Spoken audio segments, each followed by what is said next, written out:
Olá galera, essa é nossa última aula de funções com função composta e função inversa. Ainda veremos mais para frente funções exponenciais e logarítmicas, além de funções trigonométricas quando estudarmos esses assuntos, mas dessa parte geral de funções é o último conteúdo. Vamos lá com a função composta, olha só a definição. Sejam as funções f de a em b e g de b em c, tais que o domínio de g é igual ao contradomínio de f, denominamos função composta de f com g a função h de a em c, tal que h de x é igual a g de f de x, ou h de x é igual a gof de x. Essa bolinha ali no meio indica, portanto, composição de funções. Essas são as duas maneiras de se representar uma composição de funções.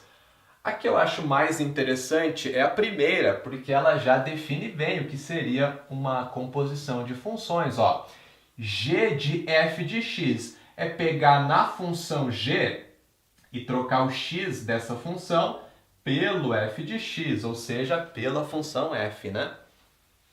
Muito bem.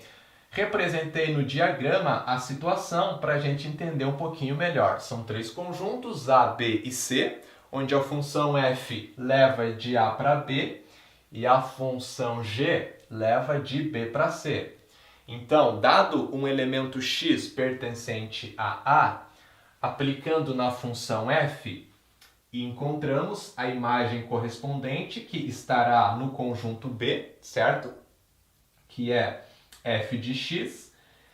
Em seguida, aplicando na função g, a gente leva de b para c, certo? Onde a imagem correspondente ao domínio f de x vai ser g de f de x. Então, ali no conjunto C. Só que seria interessante uma função que fizesse esse caminho direto do A para o C, sem precisar passar pelo B. E essa função existe, é exatamente a composta de f com g. Transforma o x direto na imagem g de f de x. Olha só o exemplo. Dadas as funções f de x igual a x mais 1 e g de x igual a 3x menos 2, determine letra A, fog de x, B, gof de x e C, gog de x. Na letra A, precisamos da função g composta com f. É a mesma coisa que f de g de x. Bom, se é f de g de x, é você pegar na função f e trocar o x dela por tudo que está dentro de parênteses, né? Ou seja, g de x. Beleza, a função f é x mais 1. Trocando o x por g de x, fica g de x mais 1. Acontece que g de x é a função g, sabemos que é 3x menos 2. Fica 3x menos 2 mais 1, que resulta 3x menos 1. Beleza, a função fog de x é 3x menos 1. B, gof de x, que é a mesma coisa que g de f de x. Será que é a mesma coisa que fog de x? Não. Agora eu vou na função g e eu troco o troco o x da função g pelo f de x. Qual é a função g? 3x menos 2. Trocando o x por f de x, fica 3 vezes f de x, certo? Porque o x está sendo multiplicado por 3. E aí isso está sendo descontado 2. Pronto. Agora é só trocar o f de x por x mais 1, que é a função f. 3 vezes x mais 1 menos 2. 3 vezes x, 3x. 3 vezes 1, 3. 3x mais 3 menos 2. Fica 3x mais 1 Perfeito. Igual a f de x, f composta com g resulta 3x mais 1. Ok. E na c é GOG de x, g composta com a própria g. É a mesma coisa que g de x.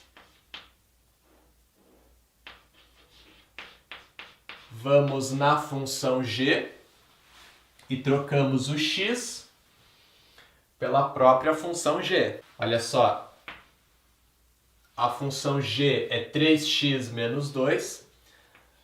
Vai ficar 3 que multiplica g de x menos 2.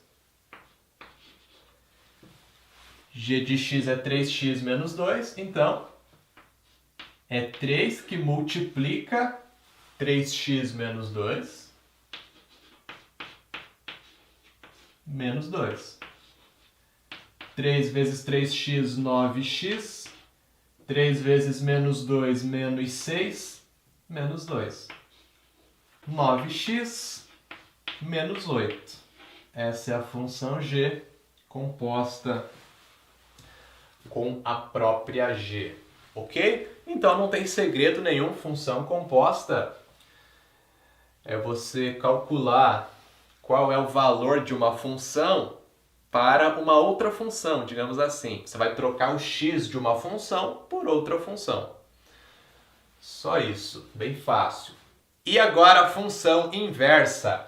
Dada a função f de a em b bijetora, denominaremos de função inversa de f a função f na menos 1 de b em a, tal que se o par ordenado AB pertence a f, então o par BA é elemento da inversa de f. Beleza. Primeira coisa, para que uma função admita inversa, ela deve ser bijetora. Ó, dada a função f de a em b, bijetora. Se a função não for bijetora, ela não é inversível, não existe a inversa dessa função. Ok, como que eu represento a inversa de uma função? Com o menos 1 no expoente, ok? F na menos 1 é a inversa de f. E aí o que vai acontecer? Note que exatamente inverteu o domínio da função como seu contradomínio. Contradomínio que nesse caso vai ser igual à imagem, pelo fato da função ser bijetora, né? Então, o domínio da função f passa a ser a imagem da sua inversa e a imagem da função f passa a ser o domínio da sua inversa. Ó. É uma função de b em a.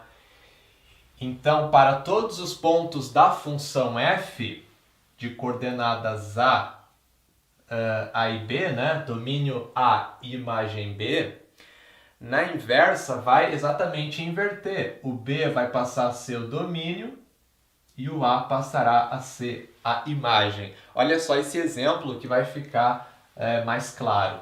Sejam os conjuntos a e b e a função f de a em b, dada por f de x igual a 2x menos 1, determine a função inversa de f. O conjunto A e o B tem 4 elementos. No conjunto A, os elementos são 1, 2, 3 e 4. E no conjunto B, 1, 3, 5 e 7. Vamos representar por meio de diagramas essa função para a gente entender a situação. Conjunto A, 1, 2, 3 e 4 são os elementos. E conjunto B,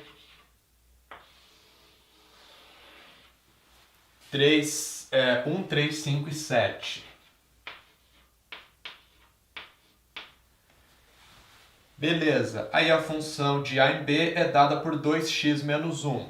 Se a função é 2x menos 1, qual é a imagem do domínio? 1. 2 vezes 1, 2, menos 1, 1. O 1 está ligado com o 1, beleza. O 2 estará ligado com o 3. 2 vezes 2, 4, menos 1, 3. O 3 vai estar ligado com o 5. 2 vezes 3, 6, menos 1, 5. E o 4 está ligado ao 7. A imagem do domínio 4 é 7. 2 vezes 4, 8, menos 1, 7. é uma função bijetora, né? Cada imagem tem um único domínio correspondente e todo mundo que está no contradomínio é a imagem de alguém. A função é injetora e sobrejetora ao mesmo tempo, ela é bijetora. Portanto, essa função admite inversa. A gente vai ter que encontrar a inversa. Ok. A gente sabe que a inversa vai ser uma função de B em A. Então, vai inverter. Quem era imagem vai passar a ser domínio, e quem era domínio vai passar a ser imagem, né? A função vai ser de B em A. Então, olha só. Conjunto B é 1, 3, 5 e 7, e conjunto A é 1, 2, 3 e 4. Eu sei que o 1 está associado como 1, isso não muda,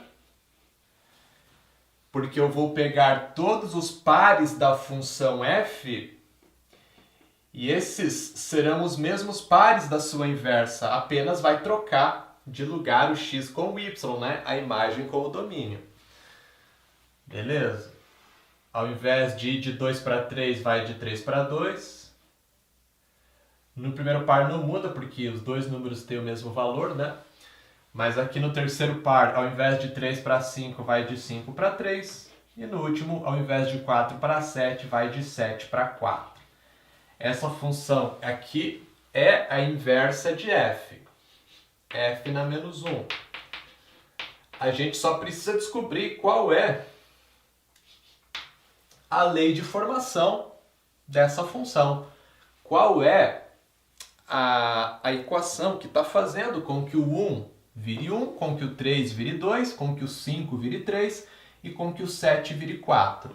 O nosso objetivo agora é chegar na lei de formação da inversa. O que é a função inversa, a gente já entendeu, já observou.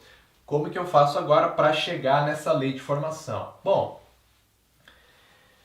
para esse exemplo específico, você pode, meio que por lógica, ficar tentando adivinhar aqui por meio desses 4 pontos, mas a gente vai pensar num jeito, numa maneira geral de encontrar a inversa de qualquer função. Então a ideia é básica.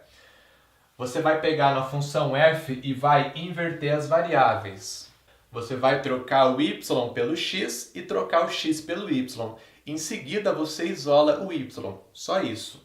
Vou apagar aqui, porque não tenho mais espaço no quadro, mas foi justamente para a gente entender o que era a função inversa, tá? O objetivo da questão é chegar na lei de formação dessa inversa. Vamos lá. Pega a função aqui, f de x igual a 2x menos 1. Primeiro passo, troca esse f de x por y. É a mesma coisa. Já sabemos disso. Y é igual a 2x menos 1. Aí você inverte as variáveis. Troca y por x e x por y.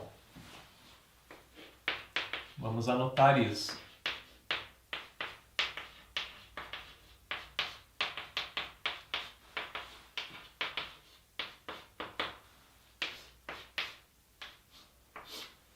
Fica x igual a 2y menos 1. Agora basta isolar o y.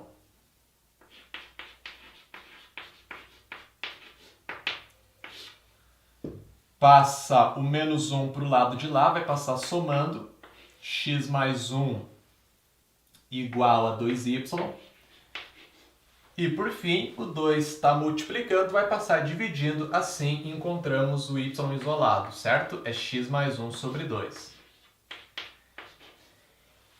E aí, essa função y igual a x mais 1 sobre 2 é a inversa de f. F na menos 1 de x, a inversa da f, é igual a x mais 1 sobre 2. A gente apagou o diagrama que estava aqui antes, mas observe que para cada valor de b que eu jogo nessa inversa, vai resultar o seu correspondente lá do conjunto A. Ó, se x for 1, 1 mais 1, 2. 2 para 2, 1. O 1 vai no 1. Se eu pego 3, 3 mais 1, 4. 4 para 2, 2. Ok. Vai fechar certinho, exatamente com as correspondências que a gente tinha antes, tá? Então essa é a inversa da função f, ok? Uma última observação para finalizar é em relação ao gráfico de uma função inversa. O gráfico de uma função f e o gráfico de sua inversa, f na menos 1, apresentam simetria em relação à bissetriz dos quadrantes ímpares, que é a reta y igual a x. Coloquei um exemplo para ilustrar para a gente. A função f é essa que está para cima do eixo x, essa curva aqui, e a sua inversa é a curva que está para baixo aqui da bissetriz dos quadrantes ímpares, né? Então, note que a inversa é a função f rebatida em relação a essa reta pontilhada em branco, que é a bissetriz dos quadrantes ímpares, tá legal?